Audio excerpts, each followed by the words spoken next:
창세기 7장 우리가 함께 읽는 새벽 시간입니다. 하나님께서 세상의 주의 관영함을 다스리시기 위해서 또 세상을 다시 새롭게 정화하시기 위해서 하나님이 홍수로 모든 생명체들을 심판하겠다. 하나님 이렇게 말씀을 하시고 노아에게는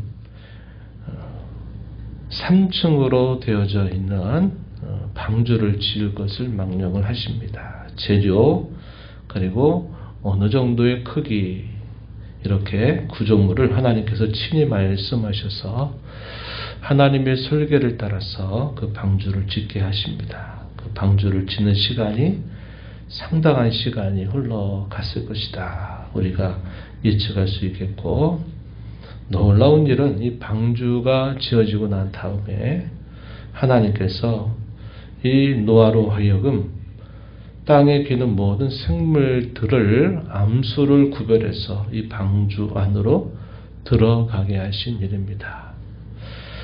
당시에 여전히 이 짐승들 혹은 동물들에 대한 사람의 지배권이 잘 행사되고 있는 일이다 하는 것을 우리가 살펴볼 수 있는 대목입니다.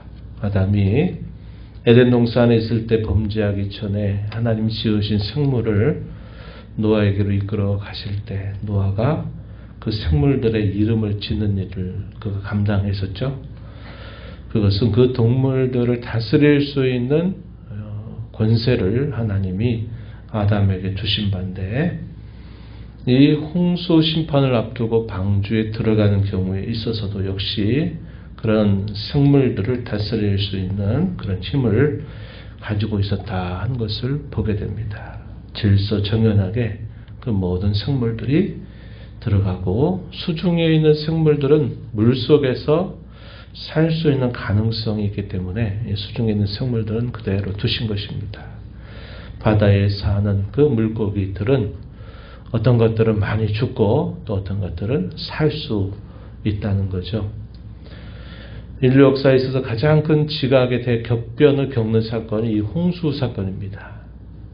그리고 이 홍수에 대한 기록은 고대에 거슬러 올라가게 되면 하나의 전설처럼 이 홍수에 대한 이야기들이 많이 곳곳마다 만들어져서 후세에 전하게 되죠. 이것은 노아의 방주가 당시 이 노아의 자손들을 통해서 결국 계속 보존이 되다가 이것이 고대의 여러 인종과 또 국가를 이루게 될 때 그것들로부터 흔적으로 남아있는 증거들이다 하는 것이고 그에 대한 가장 확실한 증거가 성경의 계시로 기록되고 있는 사실이다 하는 것을 우리가 알게 됩니다. 하나님께로부터 은총을 입어서 그의 가족의 모든 사람들이 다 죄 가운데 빠져 있는 그런 상태에 있을 때 노아는 그리고 그의 가족들은 하나님께로부터 은총을 입고 또 그들은 그 은총을 입은 데에 대하여서 믿음으로 오랜 인내의 순종을 그들이 수행하게 되면서 이 방주를 짓게 되죠. 1절 말씀에 보면 뭐라고 하나님이 노아에게 말씀하시느냐 이렇게 말씀하셨어요. 너와 내 온 집은 방주로 들어가라. 이 세대에서 내가 내 앞에 의로움을 내가 보았다. 이렇게 말씀하십니다. 의로운 자라 하시는 이 표현, 이것도 하나님께로부터 은총을 입어서 그렇게 부름을 받은 것인데 그렇게 의로움을 입었던 노아는 믿음과 오랜 순종을 통해서 그 의로움을 몸소 잘 드러내는 삶을 살았다는 겁니다.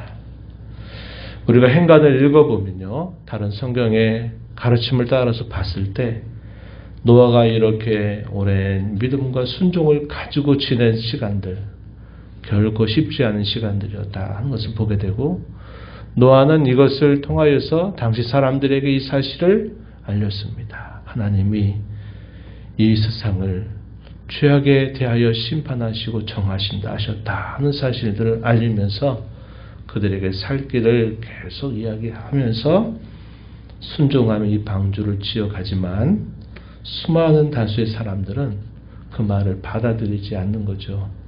그래서 인정하지 않는 것입니다.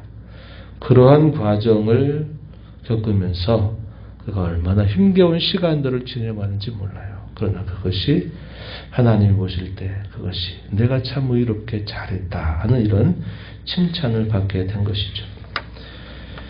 히브리서 11장 2절 말씀에 보니까 믿음은 다른 것들의 실상이 보지 못한 것들의 증거니 선진들이 이로써 인정을 받았다, 증거를 받았다라는 말을 우리가 기억합니다. 증거를 받았다 이 말은 인정을 받았다 이 말입니다. 현실이나 상황으로서는 하나님이 하신 말씀이 눈에 보이지도 않고 귀에 들리지도 않고 또 손에 잡히지도 않아요. 그러나 그 믿음을 붙들므로 말미암아 보이지 않지만 보이는 것처럼 현실 속으로서는 이루어지지 않는 것처럼 이루어지지 않지만 이루어지는 것처럼 행하게 하는 것이 바로 믿음이고 그 믿음을 따라 행하는 것이 하나님 앞에 인정을 받는 모습으로 나타났음을 말해주죠. 노아는 그의 삶을 통해서 그것을 증명해낸 사람이다 하는 것을 알게 됩니다. 에스겔서 14장 20절 말씀에 보면요. 구약의 대표적인 의인들로 소개할 때 소개된 첫째 인물이 바로 이 노아입니다. 노아와 욥과 다니엘, 구약의 대표적인 의인으로 소개되고 있는 인물이죠. 어두웠던 시대, 힘겨웠던 시대, 큰 고난과 역경의 시대를 지나면서도 하나님의 말씀을 믿고 그 말씀을 붙들고 순종했던 사람들, 이런 사람들의 대표적인 의인으로 소개되고 있는 인물이다 하는 겁니다. 때가 되었습니다. 하나님은 노아와 네 가족들을 데리고 이제 방주로 들어가라 명령을 하시고 모든 짐승들을 방주 안에 들여주시게 됩니다. 부정한 짐승은 암수 둘씩, 공중에 새와 정결한 짐승은 암수 7씩 방주에 들이게 하시고 혈육 있는 모든 생물들은 암수 한 쌍씩 방주 안으로 들이게 됩니다. 그리고 그 모든 일이 다 노아의 철저한 순종으로 이것이 이루어지게 됨을 말해주죠. 5절에서도 이렇게 말하고 있어요. 노아가 여호와께서 자기에게 명하신 대로 다 준행하였더라. 이렇게 표현되어 있습니다. 그리고 홍수가 마침내 시작이 됩니다. 방주에 들어간 지 일주일이 지나면서 땅 아래에 있는 깊음의 샘들이 막 터져서 물이 솟아오르고요. 하늘에서 쏟아지는 막대한 양의 비가 40일 동안 쉬지 않고 계속 쏟아지게 됩니다. 하나님이 처음 창조를 하실 때 궁창을 만드시고 이 궁창 위에다가 물을 많이 두셨죠. 그리고 궁창 아래에 물을 두시고 하셨단 말이죠. 궁창이 하늘입니다. 하늘 위에다가 아주 많은 수증기층을 처음을 창조하실 때 하나님 있게 하셨어요. 그래서 그 수증기층에 의해서 우리가 오늘날 말하는 오존층이라든지 이런 사람에게 해가 될 수 있는 모든 광선들을 차단하고 그 당시에는 모든 기후가 남극이나 북극 같은 이렇게 추운 지대가 없었어요. 지구 전체가 마치 온실처럼 수증기층에 의해서 둘러싸여 있던 형태로 창조함을 받았어요. 그게 언제 변화가 생기느냐? 이 노와 홍수 때 변화가 생겨서 하늘 위에 있는 이 수증기층이 다 쏟아져 내리게 되고 땅에서 물이 샘들이 터져 솟아오르고 비가 내리면서 그야말로 어마어마한 양의 물들이 지구 위를 덮게 된 겁니다. 이 지구를 다 덮을 정도의 막대한 물이 결국 생겨나게 된 것이죠. 그때 노아의 나이는 600세였고 그때가 2월 17일이다 이렇게 되어 있습니다. 40일 동안 비가 막 쏟아져 내리니까 이제 이 방주가 어떻게 되냐면 방주가 땅으로부터 물의 그 힘으로 떠오르게 되죠. 그래 나중에는 방주가 완전히 떠다니게 되는 겁니다. 그리고 나중에는 천하의 높은 산도 다 잠겨버리게 돼요. 우리 소위 가장 높다고 말하는 에버레스트 산, 그 산조차도 다 잠기게 할 정도의 막대한 양의 물이 온 지구를 덮게 된 것입니다. 그래서 이것이 지구가 겪었던 가장 큰 대격변의 시기였다 이 말이에요. 이 사실을 받아들이지 않는 과학자들은 이걸 상정하지 않습니다. 뭐라고 말합니까? 운석이 지구를 충돌해가지고 큰 일이 생겨가지고 땅에 사는 큰 공룡들이 죽었을 것이다. 온갖 추측들을 해내요. 성경의 말씀을 받아들이면 모든 게 다 합리적으로 해결될 일들을 그들은 받아들이지 않으려고 하는 일로 하니까 온갖 생각들을 다 끄집어 들여가지고 지구가 큰 변화를 겪으면서 큰 짐승들이 죽게 됐다. 이런 식으로 설명을 합니다. 가설위에 가설이에요. 그런데 그것이 오래되다 보니까 마치 그것이 과학인 것처럼 둔갑을 해버렸습니다.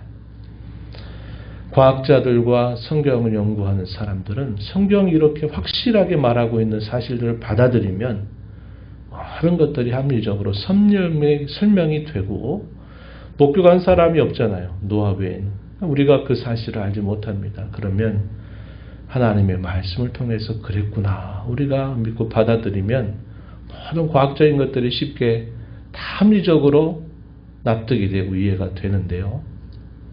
이 부패한 사람들이 하나님의 존재를 믿지 않으려고 하니까 엉뚱한 일을 계속 끄집어 들이는 거죠. 그런데도 이 시대 속에서는 노아의 홍수는 하나의 그건 자기들의 신앙일 뿐이고 왜 지구의 큰 공룡 같은 짐승들이나 또 수많이 발견되는 이런 화석들이라든지 이런 것들에 대한 전혀 엉뚱한 설명들을 계속 드리게 되는데 그게 과학처럼 둔갑해버리고 말았다는 거죠. 어쨌거나 이렇게 홍수가 일어나게 되면서 이 홍수를 누가 다 주관하셔요? 하나님이 주관하시잖아요. 방주도요, 오늘날처럼 사람이 들어가고 출입하는 문을 만들 수 없었어요. 하나님이 문을 사람이 닫을 수 없도록 하시고 그 문을 하나님이 닫으시죠. 방주에 추진력이 있습니까? 없어요. 방주는 하나의 배라고 말하긴 하지만 사실상 배라고 말하기에는 너무 이상해요. 문을 스스로 닫을 수도 없고 그 방주라면 뭔가 방향타가 있어야 되고 추진력이 있어야 되잖아요. 방향타도 없고 추진력도 없어요. 그 말은 전적으로 이 방주 자체를 누가 주관하시느냐? 하나님이 전적으로 주관하시게 되어 있다 이 말입니다. 그것을 이 방주는 분명하게 보여주고 있고 이렇게 물이 온 땅을 창일하게 되면서 결국 온 땅에 사는 생물들이 다 죽음을 당하게 됩니다. 새나 가축과 들짐승, 땅에 기는 모든 것들 그리고 그 당시 온 인류를 구성했던 모든 사람들은 노아의 가족 외에는 다 거기서 죽음을 당하게 된 겁니다. 22절에 보니까 육지에 있어 그 고의 생명의 기운이 숨어있는 것은 다 죽었다 이렇게 말합니다. 누구만 살았다고 말합니까? 23절 하반절에 보니까 오직 노아와 그와 함께 방주에 있던 자들만 남아 있었다. 물론 예외가 있다 그랬죠. 물속에 사는 생물들은 많이 죽었지만 그래도 여전히 그 생명을 보존할 수 있었다 하는 것이죠. 하나님의 위엄과 권능 앞에 그 어느 누구도 그 위엄을 거스를 수 있는 자가 아무도 없다는 겁니다. 그러한 인생으로 살면서 하나님의 심판이 즉각적으로 이루어지지 않는다 그래서 얼마나 교만하게 하나님을 멸시하고 조롱하며 살아가는 인생들이 지금도 온 땅을 가득 채우고 있는지 몰라요. 그러나 우리는 이런 하나님의 권능이 결코 하나님이 오래 기다리심이지 하나님이 이것을 그대로 묵과하고 지나가시는 것이 아님을 우리는 기억해야 합니다. 하나님은 반드시 온 세계를 하나님이 그의 말씀에 따라 심판하실 일을 작정하고 계시다는 사실을 우리는 기억하며 그 하나님을 믿고 섬기는 자로 늘 살아야 된다 하는 것이죠. 방주에 대한 이 홍수에 대한 간단한 통계치를 말씀을 드리면 우리가 읽은 말씀처럼 방주에 들어간 지 7일 동안을 기다렸더니 이제 방주에 바깥에서 물이 막 온 땅을 채우게 됩니다. 그래서 40주야가 비가 내리면서 150일 동안 물이 창이래요. 150일 동안 물이 계속 온 땅을 덮고 있는 상황이 되니까 그때 대격변이 일어나게 된 겁니다. 오늘날 지형이라든지 산에 암석이 막 깎이고 또 놀라운 그런 자연의 어떤 광대함이나 그 모습들, 그것이 다 그때 이루어졌다고 우리가 볼 수 있는 대목이죠. 바위가 어떻게 저렇게 깎여 있을까, 어떻게 저런 절경이 이룰까 하는 것들도 이 홍수의 대격변 속에서 일어난 일이다, 이렇게 볼 수 있는 부분입니다. 물이 150일 동안 줄어들어요. 그리고 땅이 마르는데 70일이 지나게 됩니다. 그래서 이 노아와 이 모든 생물이 방주 가운데 지냈던 세월은 377일이 돼요. 1년하고도 약 11일 정도가 12일 정도 됩니까? 그죠? 12일 정도를 더 있을 만큼 오랜 시간이 방주에서 생활하게 된 겁니다. 하나님은 폐역한 세대 속에서 의로운 자를 찾으셔요. 오늘도 마찬가지입니다. 의로운 자를 찾으세요. 그 의로운 자가 누굽니까? 믿음을 가지고 말씀에 순종하는 사람이 진실하게 의로운 사람이 되는 것입니다. 그러한 자를 오늘도 하나님은 우리에게 찾고 계시다는 사실들을 기억하고 믿음과 순종으로 응답하는 삶을 사는 저와 여러분이 되어야 하겠습니다. 방주는 아까도 말씀드렸듯이 배라고 보기에는 너무 부족해요. 하나의 건축물입니다. 배는, 이 방주는 물에 떠야만 돼요. 그죠? 홍수 가운데 반드시 그 홍수와 구별이 되어서 있어야만 방주가 생명을 유지할 수 있는 거죠. 방주가 금이 가거나 거기에 물이 스며드는 순간 방주도 역시 함께 결국은 다 파손되고 거기에 있는 생명들은 다 죽게 되었을 겁니다. 방주가 생명을 유지하게 할 수 있었던 것은 뭐냐면 물로부터 구별되어 있어야만 했던 것이죠. 아까도 말씀드렸듯이 추진력도 없고 방향타도 없어요. 그것은 오직 하나님의 손에 달려있다, 하나님께 의존한다 하는 사실을 보여줘요. 이 방주를 오늘날 어디에 비유합니까?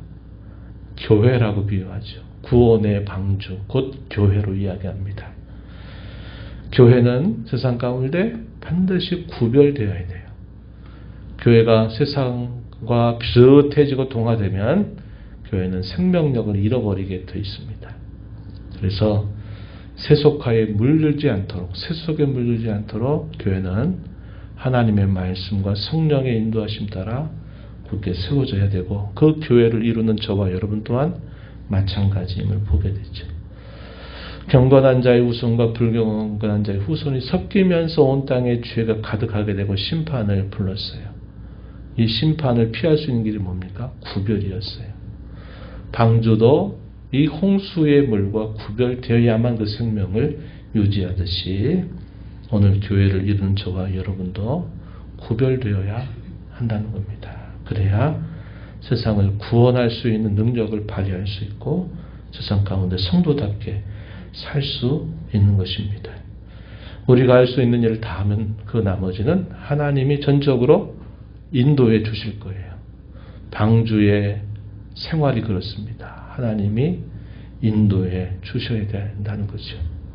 우리도 하나님의 손에 맡기고 우리가 할 수 있는 일을 다 하면 하나님이 그 나머지를 다 해주신다 하는 것을 기억하고 주의 말씀에 오늘도 순종하겠다 하는 다짐 가지고 살아가는 저와 여러분이 되기를 바랍니다. 하나님 아버지 감사합니다. 이 새벽 시간도 저희들을 깨워주셔서 오늘도 하나님 앞에 인도하시고 말씀을 읽고 들음으로 저희에게 깨우침을 주심을 감사합니다.